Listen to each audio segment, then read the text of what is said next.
అనంతపురం జిల్లా గూళియాపాళ్యం railway station దగ్గర Kadiridevarapalli Tirupati passenger రైలు సాంకేతిక లోపంతో ఆగిపోయింది. దీంతో బెంగళూరుకు వెళ్లాల్సిన వందే భారత్ ఎక్స్ప్రెస్ రైలు కూడా గుంతకల్లు రైల్వే స్టేషన్లో నిలిచిపోయింది. 2 గంటల పాటు రైలు నిలిచిపోవడంతో సుదూర ప్రాంతాలకు వెళ్లే ప్రయాణికులు ఇబ్బందులు పడ్డారు. విషయం తెలుసుకున్న రైల్వే శాఖ అధికారులు రైలు ఇంజిన్కు మరమ్మతు చేపట్టారు.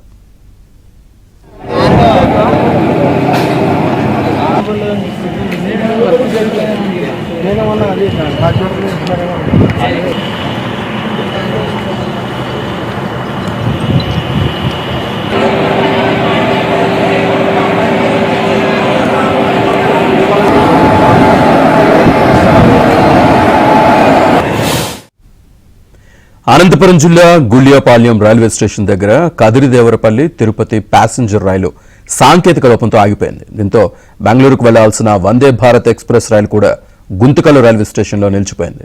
2 గంటల పాటు రైలు నిలిచిపోవడంతో సుదూర ప్రాంతాలకు వెళ్లే ప్రయాణికులు ఇబ్బందులు పడ్డారు. విషయం తెలుసుకున్న రైల్వే శాఖ అధికారులు రైలు ఇంజిన్కు మరమ్మతు చేపట్టారు.